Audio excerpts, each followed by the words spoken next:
bees ngir pàcc gu mujj ci seen émission solo matinal salaamaaleykum Fatou Abdou. waaleykum salaam El Hadji Mansour. nuyu également Al Amine Senghor ni ñi nga xam ne ñu ngi ñuy seetaan depuis ce matin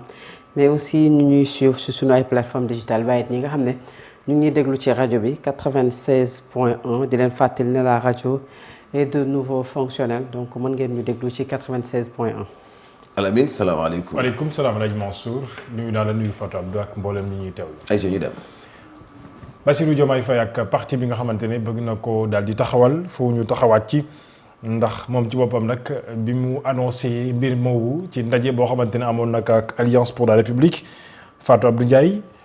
dafa am ñoo xamante ne génn nañu muy Alliance pour la République ci bopp ba Abdoul Mbow nga xam ne député la ca pencu ndaw réew am lu mu wax.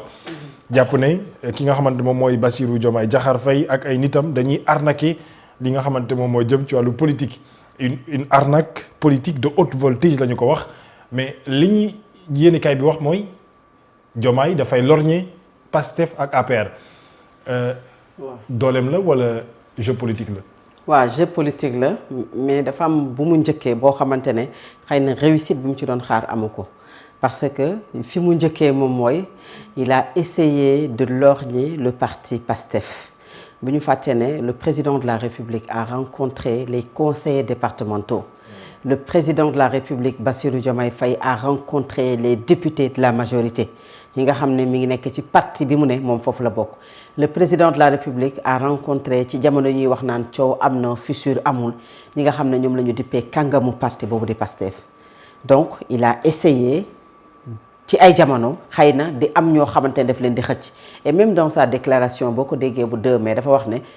ñi ma dajale keroog di waxtaan ak ñoom ku ma ci jox loxo xam naa sa tur parce que ñëpp ñu ci bari dama yàgg a massifier parti bi maa ko tabax ci sama propre loxo donc li mu jàppoon ne parti bi moo ko tabax ci propre loxoom moom la jàpp ne am na ci ñoo xamante ne am na pouvoir ci ñoom ba tax na bu leen waxee ñëw leen ngeen ñu ñëw pour 2 raisons mooy sunu politique yi souvent dañuy bàyyi xel ay nomination souvent lu ci ëpp yenn saa yi ay intérêt politique moom mooy tax et il a le décret bien sûr parce que c'est lui qui nomme au poste civil et militaire ñaari pouvoir yooyu moo taxoon mu jàpp ne xëy na stratégie la woon pour mu daje ak ñeneen ñi et la preuve ginnaaw daje ak conseil départementaux yi conseil des ministres yi nga xam ne moo ci topp am na ci ñoo xamante ne foofu la leen nommé bi ñu leen nommé ba pare da ngay xam ne bokk nañ ci ñi nga xam ne le président les avait reçus bi muy daaneel conseil départementaux yi nga xam ne ñoom ñoo bokk ci parti Pastef beneen bi nga xamante ne moom moo ci am moom mooy le président de la République bi nga xamante ne am na séparation ak son premier ministre les membres du gouvernement yi mu bëggoon a reconduire ñi nga xamante ne ñoom ñoo accepté dem fekk ji ko aujourd'hui ils sont avec lui donc sûrement dans le nouveau parti bi nga xam ne moom la créé di nga ci gis Abdou Lahad Ndiaye di nga ci gis Yankoba Diémé Mamadou Lamine Dianté di nga ci gis ñeneen ñoo xamante ne ñi ngi woon ak parti bi nga xam ne mooy PASTEF Dianté ne faisait pas partie certes de PASTEF mais il était dans une coalition boo xam ne mooy coalition Diomaye président li taxoon mooy li ko jiitu Mamadou Lamine Dianté Dame Mbodj Maymouna Bousso Moustapha Guirassy ak Clédor Sène et autres dañoo créé woon seen coalition avant ñuy dem ci élection législative tuddee ko Sonko 2024 loolu mujjul antu ñu def ko Diomaye président donc ñooñu kooku kon Mamadou Lamine Dianté il était avec Ousmane Sonko à un moment mais là il est dans le gouvernement moo jiite fonction publique dalay leer ne kon ñooñu am na ñu mu ci grignoté ñeneen ñoo xamante ne gis nga ko la fille Fatou Kiné Diakhaté qui a été exclue du MONCAP démb ginnaaw une prise de parole boo xamante ne def na ko ci jàppale gi mën na ko jàppale donc Bassirou Diomaye Faye mi ngi lorgner Pastef mais xëy na la mu ci doon soxla ci gain amu ko ci pour la première fois dans l'histoire politique du Sénégal on appelle à un ministre de la République quelqu'un ne ko dañ lay def ministre de la République mu décliné loolu musul am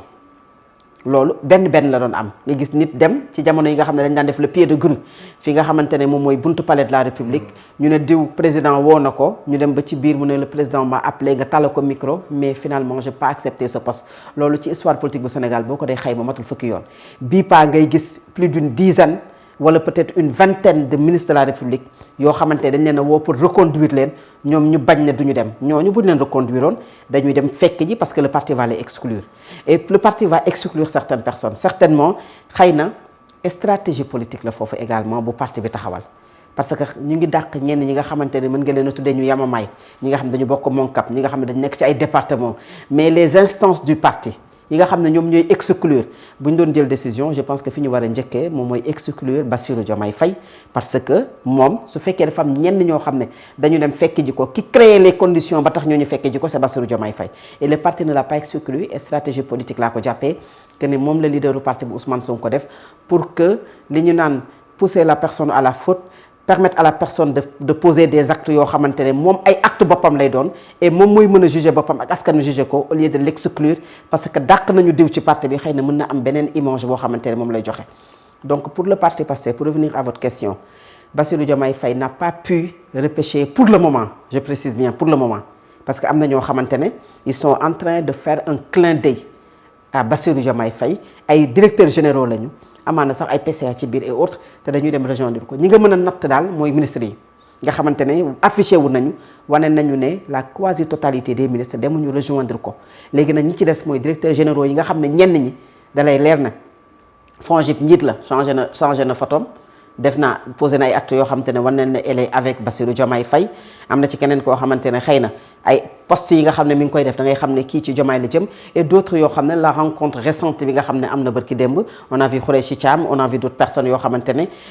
ku moyuwul je dis bien ci analyse politique laa ko teg xëy na ils sont plus proches de Diomaye président et de Bassirou Diomaye Faye et de son parti politique que ñeneen ñi kon pour le moment amagu ci adhésion mais au fur et à mesure xëy na dina am benn bu dem APR nag li tax ñu yuuxu et puis li tax ñu génn wax c'est parce que quand on parle de 300 maires ce ne sont pas des maires de Yewwi Askan Wi la plupart des maires de Yewwi Askan Wi am na ci ñoo xam ne xëy na signalé guñu waneeguñu fa ñu jëm li ñu gis mooy des maires boo dee seetlu sax du ay maires ay gox yu am solo wala gox yu mag parce que benn gox tuutiwul waaye ay localités yu ndaw la nga jël ki def la communiqué ñabali rëyul boo ko dee seet nga jël yeneen localités yi nga xamante ne ay maires ñoom ñoo fa daje woon 306 maires yooyu xëy na boo ko doon natt ci dayo politique taxu ko mu demee noonu mu tax ñuy wax mais ñooñu ñëpp ils étaient avec l'APR parce que bu ñu fàtte ne les grandes villes ont été gagnées par la coalition Yewwi Askan Wi ci élection locale yi ñu génn te grande ville yooyu boo ko dee seet démographiquement moom moo ëpp nit moom moo ëpp doole moom moo ëpp dayoo yenn gox-goxaat yi nga xamante ne mooy yu ndaw yi surtout foofu la benn bokk yaakaar ëppoon nit ëpp ay maire foofu 300 maires ne signifie pas un nombre important d'électeurs boo xamante ne mën nga ko am dans ces localités xëy na bu ñu demoon ci ay élections mais on parle d'élections locales bien sûr c'est la localité qui vote et localité boobu xëy na mën na ko permettre moom mu am yenn nit yi mais dayo bi tolluwul noonu moo tax APR yuuxu parce que aujourd'hui loolu dafay effriter parti bi nga xamante ne moom mooy APR et souvent loolu lañ doon gis la transhumance la ñu changé le mot transhumant moom la ñu changé tey def ko adhésion à la coalition Diomaye président amul beneen signification transhumance la ay nit yoo xamante ne dañoo nekk ci benn parti politique parti boobu nekk ak ñoom jox leen tous les pouvoirs désigner leen ñu jiite seeni localité ils n'ont pas eu l'onction de leur localité parce que amu ci kenn koo xam ne dem nga ci base bi laajaat sa base est-ce que damay dem Diomaye président laajaat sa base est-ce que damay dem parti Bassirou Diomaye Faye laajaat sa base est-ce que damay dem parti bi nga xam ne moom mooy Pastef parce que c'est le cas du grand parti qui son leader se lève pour dem rejoindre le parti Pastef et ñenn ñi nga xam dañu bokk ci parti bi ne ñoom bokkuñu ñoom ak gis-gis bokkuñu ak ñoom dayoo gis nga ay nit su fekkee da nga leen a jiite di jël une décision il faut que mu am concertation c'est-à-dire que soit je suis maire de la localité man damay dem sama cëggal guy man képp wala da nga dem consulter la base ñi nga xamante ne ñoom nga nekkaloon ñoom ñu désigner la ne la d'accord nañu jox nañ la feu vert demal maintenant su fekkee parti bi nga bokk ñoom yëguñu